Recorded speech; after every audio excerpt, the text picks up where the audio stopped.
STV news देख रहे हैं आप, मैं हूं अंसारुल हक।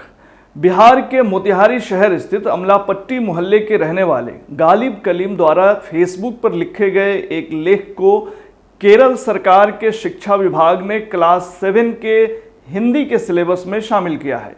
यह लेख उन्होंने मोतिहारी से मेघालय अपनी एक यात्रा के दौरान लिखा था। दरअसल यह लेख उन्होंने मेघालय के एक गांव के ऊपर लिखा था, जिस गांव को एशिया का सबसे साफ सुथरा गांव कहा जाता है। आपको बता दें कि मॉलिंगनोंग भारत के मेघालय राज्य के पूर्व खासी हिल्स जिले में स्थित एक गांव है।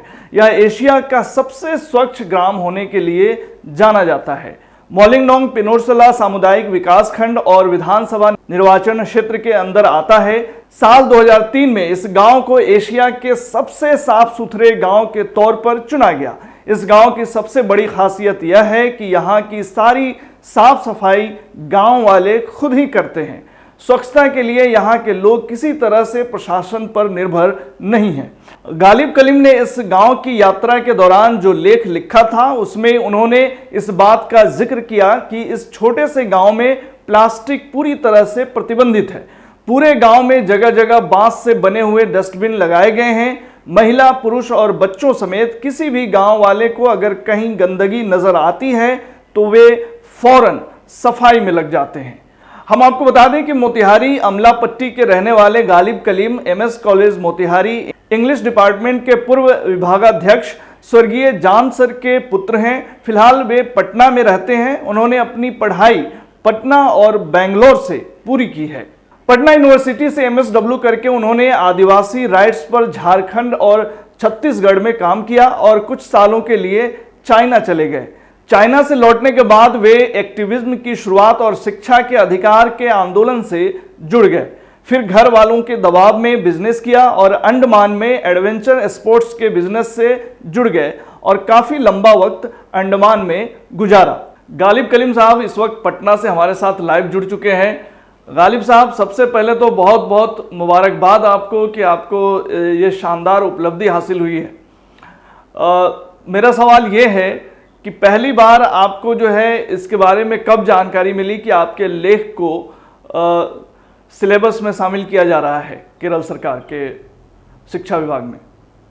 सबसे पहले आपके चैनल के माध्यम से मोतिहारी के लोगों को और आपको बधाई, क्योंकि इसलिए कि इसमें सबसे बड़ा रोल है कि आप जब बचपन में जहाँ रहते हैं तो उसका असर होता है। तो उसके लिए मोतिहारी वासियों को आपके चैनल के माध्यम से उन्हें बधाई देना चाहूँगा। और सब रही बात कि लेख के बारे में मुझे कल मालूम चला कि केरल सरकार ने मेरे लेख को, ये तो 6 महीना पहले से वो लोग कांटेक्ट में थे और हमसे परमिशन मांग रहे थे। तो परमिशन की जो पॉलिसी उनकी थी वो पूरी करके मैंने लगभग मार्च महीने में दे दी थी। तो कल उनके जरिए पता चला कि वो अभी जो है 6 लाख जो प्रति है वो छप रही है। जी, ये 6 लाख प्रतियां छप रही हैं और पूरे केरल में जो है इस 7th क्लास के बच्चे इसको पढ़ेंगे।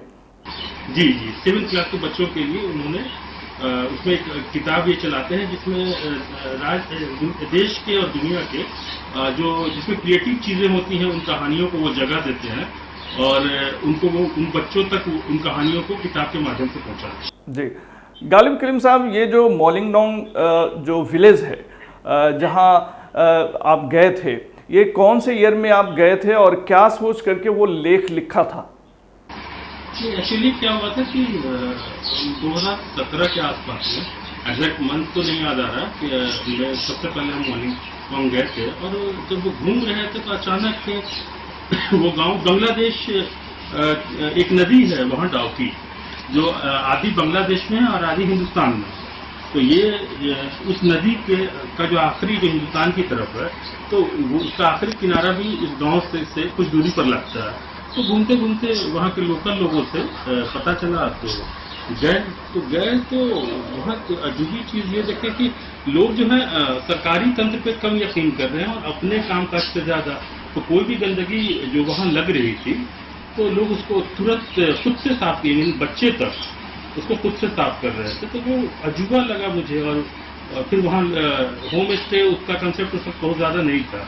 उन लोगों से मैंने रिक्वेस्ट किया तो 2 दिन वहाँ मुझे जो है वो रहने का मौका मिला था उस गाँव में। तब मुझे वहाँ के बारे में पता चला कि कैसे ये कंसेप्ट आया और कैसे इन लोगों ने इस पर काम करना शुरू किया। और एशिया का ये 2003 में सबसे साफ गांव का अवार्ड इस गांव को मिला। जी, इस गांव की खासियत के बारे में जब आप लिखते हैं तो उसमें आप एक बात की जिक्र करते हैं, ये इको फ्रेंडली गांव भी है, वहाँ पे डस्टबिन का भी इस्तेमाल लोग प्लास्टिक का नहीं करते हैं, बांस और दीगर चीज़ों का करते हैं। जी, तो आप अगर जब मेघालय के कल्चर की अगर आप बात करेंगे तो मेघालय में इवन शिलोंग में भी आप जाएंगे तो अगर प्लास्टिक फ्री तो नहीं, कुछ प्लास्टिक की चीज़ें वहाँ होती हैं जो वहाँ के लोकल बांस की बनी हुई डस्टबिन होती है जो वहाँ डालते हैं। लेकिन इस गांव में खासियत क्या है कि उस जमाने में प्लास्टिक फ्री था 2017 में। तो और वहाँ क्या था कि लोग भी बांस के पट्टियों से और इसके खुद से डस्टबिन बनाया करते थे और हर मतलब कह लीजिए 10 फीट की दूरी पे वो जो है इस डस्टबिन को रखा। जी, गांव की आबादी क्या आपको नजर आई और वहाँ के जो लोगों का मिजाज है वो कैसा लगा आपको? देखिए, जब पहली बार 2017 में गए थे तो जो वहाँ मुझे लोगों लगा कि वो नेचर के बहुत करीब थे, बहुत ही करीब, क्योंकि उस वक्त वहाँ गांव की आबादी थी मुझे लगता है कि 500 के आसपास रही होती, उससे ज़्यादा तो मुझे नहीं लगा। लेकिन अब इसके बाद कई बार हम गए हैं वहाँ, ये अभी 15 दिन पहले भी गए थे, तो थोड़ा सा जो है जैसे टूरिज्म वहाँ बढ़ा, लोग उस गांव के बारे में जानने लगे, तो थोड़ा सा कंक्रीट जो पहले इको फ्रेंडली माहौल था वो थोड़ा सा जो है मतलब लगा कि वो अर्बनाइजेशन की तरफ वो जा रहा है। अच्छा, ये गालिब कलीम साहब, ये जो आपका लेख जो आपने लिखा है और उसको जो है जगह मिली है वहाँ पे सिलेबस में शामिल करने की, क्या इसके लिए कुछ आपको पैसे भी दिए गए हैं? नहीं, एक बार जो पहले एक क्लब पब्लिकेशन है आपको यहाँ जो मध्य प्रदेश से भोपाल से वो निकालती है बच्चों के लिए मैगजीन, तो सबसे पहले उसने फेसबुक से ये कहानी ली थी। तो उस वक्त मुझे याद आ रहा है 2021 के आसपास उन्होंने मतलब 8,000 रुपये के आसपास एक क्लब ने मुझे पैसा परमिशन लिया और फिर जब छप गई उनके मैगजीन में तो उन्होंने मुझे 8,000 के आसपास मुझे दिया था। और बाद में मुझे पता चला कि टाटा ट्रस्ट ने भी जो है इसको चुना है अपने मतलब एक अच्छे लेख के तौर पर। लेकिन इस पैसा जो मुझे कैश मिला वो या अकाउंट पे मिला, जो यही पैसा मुझे मिला। जी, नहीं, पैसे तो अलग बात है गालिब साहब, लेकिन आपको इतनी बड़ी उपलब्धि मिली है, ये पूरे मोतिहारी वासियों के लिए भी खुशी की बात है कि आपके लेख को ऐसे जगहों पे शामिल किया जा रहा है और इतने लाखों बच्चे उसको पढ़ेंगे। बहुत बहुत मुबारकबाद आपको गालिब कलीम साहब, तमाम जानकारी साझा करने के लिए। शुक्रिया।